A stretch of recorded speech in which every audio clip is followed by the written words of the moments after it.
യമനിൽ വധശിക്ഷയ്ക്ക് വിധിക്കപ്പെട്ട മലയാളി നേഴ്സ് നിമിഷപ്രിയയുടെ മോചന വിഷയത്തിൽ കാന്തപുരത്തെ തള്ളി മരിച്ച തലാലിന്റെ സഹോദരൻ. കാന്തപുരം AP അബൂബക്കർ മുസ്ലിയാരുമായി ചർച്ച നടത്തിയെന്ന് അവകാശപ്പെടുന്നവരുമായി ഞങ്ങൾക്ക് ബന്ധമില്ല എന്നാണ് സഹോദരന്റെ വെളിപ്പെടുത്തൽ. ഇതിനിടെ ഈ വിഷയത്തിൽ കേന്ദ്ര സർക്കാർ ഇടപെടണം എന്നാവശ്യപ്പെട്ട് വിദേശകാര്യ മന്ത്രാലയത്തിന് കാന്തപുരം കത്ത് നൽകിയിട്ടുണ്ട്. ഇവരുമായി ഡൽഹിയിൽ നിന്ന് ശ്രീകാന്ത് ചേരുകയാണ്. ശ്രീകാന്ത്, കാന്തപുരത്തിന്റെ ഇടപെടൽ എന്ന വാർത്ത നേരത്തെ കേന്ദ്ര സർക്കാർ തള്ളിയിരുന്നു. യമനിലെ സാമൂഹ്യ പ്രവർത്തകനും ഇതേ നിലപാട് തന്നെയാണ് ആവർത്തിച്ച്. ഇപ്പോൾ കൊല്ലപ്പെട്ട തലാലിന്റെ സഹോദരൻ കൂടി ഈ ഒരു വാദം മുന്നോട്ട് വരുമ്പോൾ ഈ ഒരു അവകാശവാദം ഒന്നാകെ പൊളിയുകയാണല്ലേ? അക്കാര്യത്തിൽ ഒരു സംശയവും വേണ്ട. കാരണം നിലവിലിപ്പോൾ ഈ മരിച്ച വ്യക്തിയുടെ തലാലിന്റെ സഹോദരൻ തന്നെ ഈ വിഷയത്തിൽ ഇപ്പോൾ കൃത്യമായ വിശദീകരണവുമായി രംഗത്ത് വരുന്നു. അതായത് അദ്ദേഹം ചൂണ്ടിക്കാണിക്കുന്ന കാര്യം, കാന്തപുരത്തെ അദ്ദേഹം പറയുന്ന ഒരു കാര്യമുണ്ട്. അതായത് തന്റെ സഹോദരന്റെ മരണവുമായി ബന്ധപ്പെട്ട് ഇപ്പോൾ നടക്കുന്ന ചർച്ചകൾ അത് സംബന്ധിച്ചാണ് അദ്ദേഹത്തിന്റെ വെളിപ്പെടുത്തൽ ഇപ്പോൾ നടത്തിയിരിക്കുന്നത്. കാന്തപുരത്തെ ഈ കാര്യത്തിൽ തള്ളിക്കളയുകയാണ് തലാലിന്റെ സഹോദരൻ ചെയ്തിരിക്കുന്നത്. കാന്തപുരവുമായി ചർച്ച നടത്തിയെന്ന് അവകാശപ്പെടുന്നവരുമായി തങ്ങൾക്ക് ബന്ധമില്ല എന്ന് ഇയാൾ പറയുന്നു.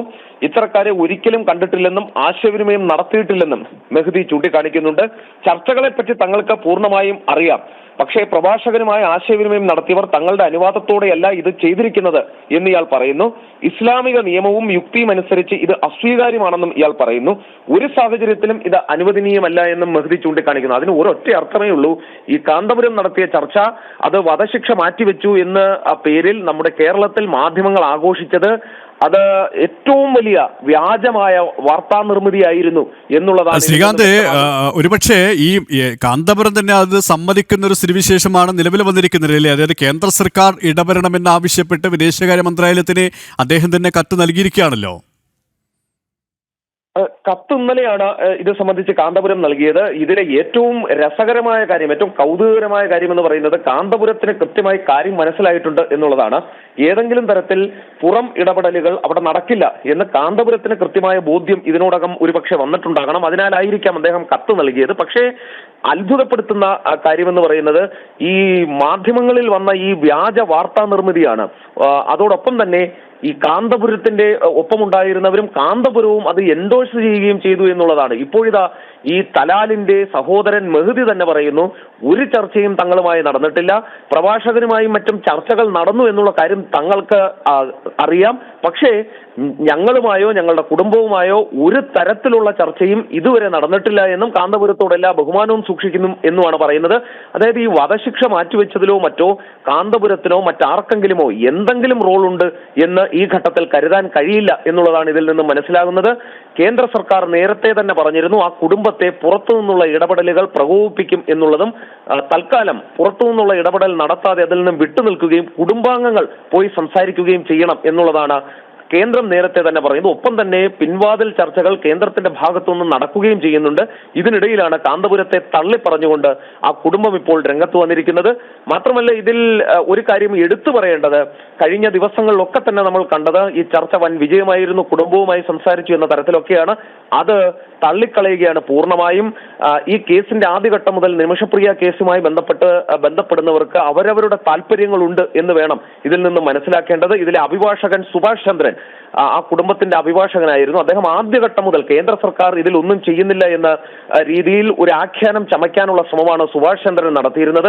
സുഭാഷ് ചന്ദ്രൻ പഴയ SFI നേതാവാണ്, ഒപ്പം തന്നെ CPM സഹയാത്രികനാണ്. അദ്ദേഹത്തിന്റെ രാഷ്ട്രീയം ഒരുപക്ഷെ അദ്ദേഹം പറഞ്ഞിട്ടുണ്ടാകാം, പക്ഷേ അദ്ദേഹവും ആദ്യഘട്ടം മുതൽ കേന്ദ്രമൊന്നും ചെയ്യുന്നില്ല എന്ന് വരുത്തി തീർക്കാനാണ് ശ്രമിച്ചത്. പകരം കാന്തപുരം ഇതിൽ ഇടപെടുകയും കാന്തപുരം വലിയ വിജയം നേടി എന്ന തരത്തിലൊരു പ്രചരണം നടത്താൻ ഈ സുഭാഷ് ചന്ദ്രൻ തന്നെ ശ്രമിച്ചിരുന്നു എന്നുള്ളതാണ് ഏറ്റവും പ്രധാനപ്പെട്ട കാര്യം. പക്ഷേ ഇപ്പോൾ ആ തലാലിന്റെ സഹോദരൻ മെഹ്ദി തന്നെ പറയുന്നു അത്തരം ഒരു ചർച്ചയും നടന്നിട്ടില്ല എന്ന്. ഒരു സാമുൽ ജെറോം ഇതിൽ ഉൾപ്പെട്ടിട്ടുണ്ട്. കഴിഞ്ഞ ദിവസം ഒരു KJ പോൾ, ഒരു സുവിശേഷകനാണ്, അയാൾ പറഞ്ഞു എല്ലാ വധശിക്ഷ ഇതാ റദ്ദാക്കിയിരിക്കുന്നു എന്ന് പറഞ്ഞ് അയാൾ രംഗത്ത് വരുന്നു. ഇതെല്ലാം ഫലത്തിൽ ആ സ്ത്രീയുടെ നിമിഷപ്രിയയുടെ ജീവന് ദോഷകരമായി ബാധിക്കാൻ മാത്രമേ ഉപകരിക്കൂ. ഇത്തരം കാര്യങ്ങളിൽ നിന്നും മലയാളികളായ ഇത്തരക്കാർ മുതലെടുപ്പുകാർ വിട്ടുനിൽക്കണം എന്നുള്ളതാണ് നേരത്തെ തന്നെ കേന്ദ്ര സർക്കാർ പറഞ്ഞത്.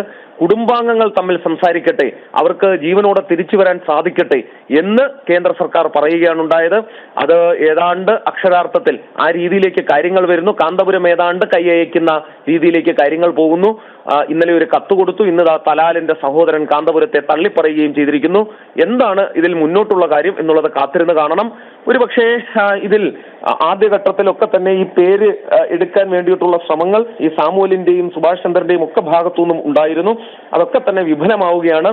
ഇനിയും ഇത്തരത്തിലുള്ള ഇടപെടലുകൾ നിമിഷപ്രിയയുടെ ജീവനെ തന്നെ ബാധിക്കും എന്നുള്ളതാണ് ഈ ഘട്ടത്തിൽ നമുക്ക് മനസ്സിലാക്കാനുള്ളത്. അത് തന്നെയാണ്. യമനിൽ വധശിക്ഷയ്ക്ക് വിധിക്കപ്പെട്ട മലയാളി നേഴ്സ് നിമിഷപ്രിയയുടെ മോചന വിഷയത്തിൽ കാന്തപുരത്തെ തള്ളിയിരിക്കുകയാണ് മരിച്ച തലാലിന്റെ സഹോദരൻ. കാന്തപുരം AP അബൂബക്കർ മുസ്ലിയാരിയുമായി ചർച്ച നടത്തിയെന്ന് അവകാശപ്പെടുന്നവരുമായി ഞങ്ങൾക്ക് ബന്ധമില്ല എന്നാണ് സഹോദരന്റെ വെളിപ്പെടുത്തൽ. ഡൽഹിയിൽ നിന്നും ശ്രീകാന്താണ് വിശദാംശങ്ങൾ നൽകിയത്.